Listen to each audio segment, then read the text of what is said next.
This is C-Scape, one of 19 dune shacks of Peaked Hill Bar's historic district. It is a 1.5-story, 3-room building with no electricity, running water, or indoor plumbing. As part of the written word fellowship I received from the Arts Foundation of Cape Cod, I was granted a week in the C-Scape Dune Shack. I will be grateful to the Arts Foundation all my days for granting me this space to work. I spent the whole week feeling so incredibly lucky. Well, almost the whole week. John, the Provincetown Community Compact go-to shack guy, dropped me and my stuff off on Saturday morning, gave me the nickel tour, and left. There I was, with nothing but sand, time, and a notebook. I had brought, along with food, water, bedding, and a couple changes of clothes, a printout of the novel I'm working on. The structure was complete, and I had fleshed out much of it, but there was still a lot to do, and I was looking forward to having time to devote to writing. When I printed it out at home, I added a couple writing prompts of things I wanted to work on so I'd remember what I was doing when I got there. Questions I was eager to tackle, scenes I was looking forward to writing. I made my bed, put away my food, and sat down with my writing prompts. They stared back, blankly. The whole story vanished. I had the sick feeling that I had lost the story. I don't know where stories come from, so I certainly have no idea where they might go if they decide to take off. Suddenly I was stranded, surrounded by nothing but sand and time. All that time I have longed for forever, became claustrophobic. What was I going to do with all that time? I took a nap.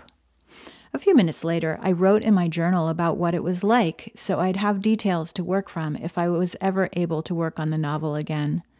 I watched the wind move the screen in the front door. It was mesmerizing. I slowed down and could have watched it forever.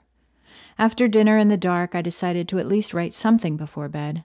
I opened my binder and wrote the next sentence in my story, which was, I was so empty I had pretty much gutted myself. There I was, devoid of everything. Sometimes fiction is remarkably close to real life. And then the words came. I don't write longhand very often, notes here and there on whatever scrap of paper is available to be transcribed later, but not long periods of intentional writing. I realize that the words come faster than I can write. I don't notice this normally because typing happens fast, but when a story comes, it can be like a fire hydrant.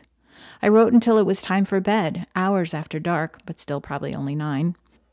In my novel, the main character attempts to create a retreat within the confines of her normal life. In the beginning, she does this by pilfering the monastic schedule from a Buddhist monastery just outside her town. I flipped to the pages where she talked about that schedule and wrote it down for myself. Dawn meditation, breakfast, caretaking practice, work practice, and so forth. I decided to follow the schedule, to give some shape to my day. It turns out it's hard to go from 60 to 0 in terms of the demands on your time and outside constraints. I was trying not to look at a clock, so I used the schedule as more of a guide when I wasn't sure what to do next. In place of meditation in the evening, I knit, read, or wrote some more. A friend had recommended that I take a favorite drink and enjoy it outside as dusk gathered. It's that time of day when loneliness can creep in, and she found that embracing it helped. I made cocoa and sat on the porch for an hour or so every evening, facing east as the sun set behind me. The first evening I watched the sunset proper, but after that I loved watching all the other colors. Granted, sometimes the sand to the east turned so pink I had to walk up the dune behind me to see what was going on. The days were rich and full, without busyness. I stopped rushing. I watched Dune Shack TV. I got a lot done. By Thursday night, I had filled all the holes and written all the scenes except one. All the low-hanging fruit had been gathered. All the things I knew how to write had been written. The only scene left was a moment of enlightenment for my main character. I was intimidated because who am I to write about enlightenment and what that looks like? Whose stupid idea was it to put that in there? But without it, there was no book, no point. I finished my knitting project. I read.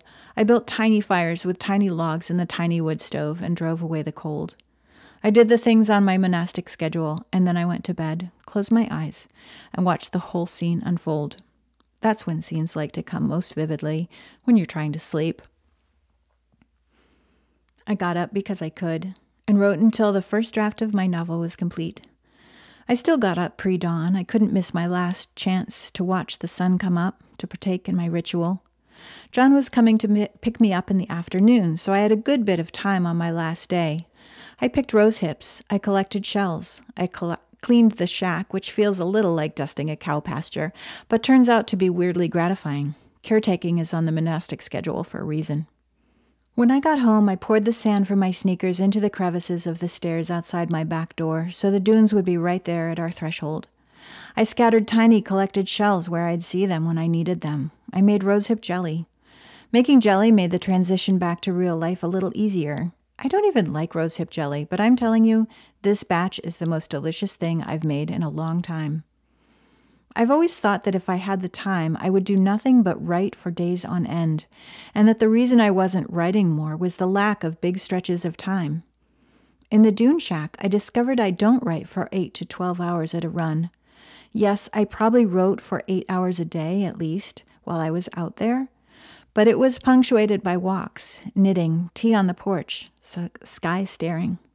It turns out I do best when I empty the glass and refill it often. Knowing this has changed my writing practice, which is incredibly valuable as I continue to fit it into a very busy life. I'm grateful for all of it.